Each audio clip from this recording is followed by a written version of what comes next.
Welcome to Games from Folktales, a podcast that mixes historical trivia and tabletop role-playing settings. I'm your host, Timothy Ferguson. This episode, The Colour Blindness of Ancient Peoples. William Gladstone was a British Prime Minister, and he did the various sorts of things that leaders of empires do, but for the purposes of this podcast, the most interesting thing he did was popularise the idea that classical people were colourblind. Now, we know this wasn't true, but he thought their colourblindness was the only explanation for what he found in their literature. If only one person had said that the sea was the colour of wine, you might put it down to poetic whim, but strange misattributions keep happening in classical texts. Hector has blue hair, honey is green, the rainbow has 3 colours. Gladstone thought this meant there was something mechanically wrong with the eyes of the people who were doing the writing. I was drawn to think about this by the colours in the Egyptian tombs, which we covered in Lands of the Nile.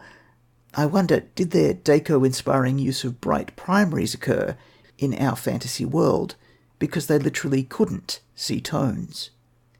Now, the question for game designers is not why Gladstone was wrong, but how we can take advantage of him being right. Where did new colours come from? Why? And what stories can we tell about that? In Ars Magica, the world's been through various epochs. They aren't listed as discreetly as in Middle-earth, where the ages are numbered, but there are clear points where the cosmology changes. The first is the Titanomachy, which is where the great creative forces of magic are cast down by the pagan gods. The name comes from the overthrow of the Titans by the Olympians, but various other myths can be tied into this. The gods of Ireland overthrow the Firbolgs. Isis steals much of the power of Ra and gives it to her husband or son. The elemental races are pushed aside by races people worship. The next is the silencing of the oracles, which is where the pagan gods go into hiding for some reason.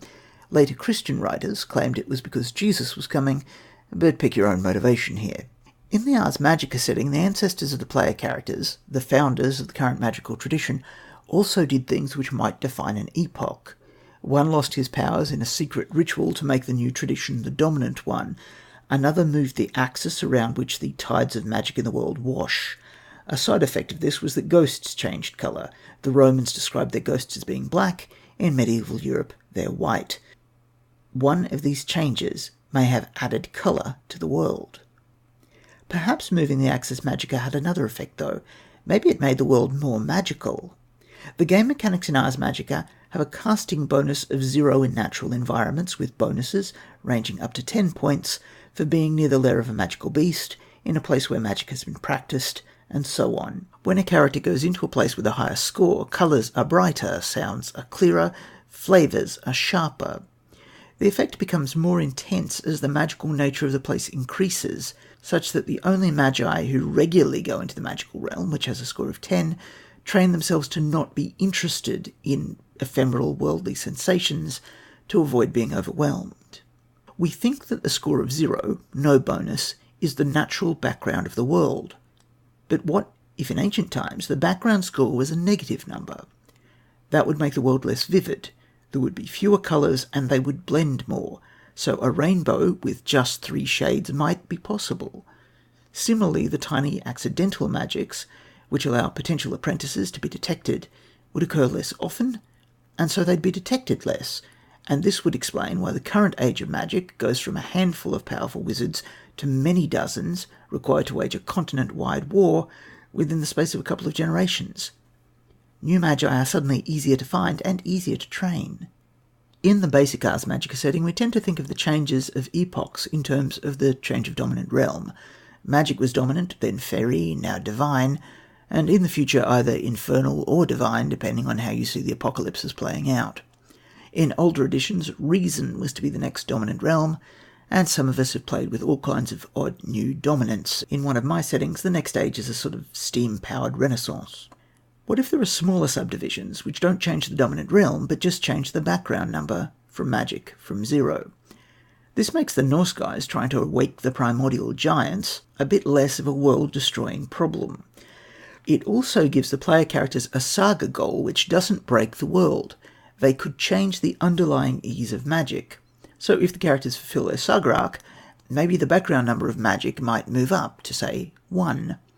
The magic realm still has an order of 10, but because it's closer, twilight incidents, where magi have accidents that slip into a sort of magical coma, are easier to recover from. New colours become obvious, perhaps some that don't have English names until after the period, orange or pink, for example. Minor magic becomes simpler, potential apprentices become a little more obvious, magic is easier to study. The biggest change, of course, is that people become aware that this sort of change is plausible. Future generations of magi work to follow in the characters' footsteps, bootstrapping the world ever closer to the magic realm. It might also explain why so many dragons seem to train cults of magicians. In Ars Magica we know of at least 3, in the Hesperides, in Socatra, and the Order itself. A more magical environment allows dragons to stray further from their lairs and use their powers with less fatigue. This line of thinking reminds me of Pope Sylvester II, who was said in 1000 AD to have put back to sleep the great dragon which lies beneath the Alps, thereby preventing the end of the world. That's a great story, but sometimes I wonder if what he did really was to stop the epoch changing. After all, the Pope has a really strong interest in keeping the divine as the cardinal realm.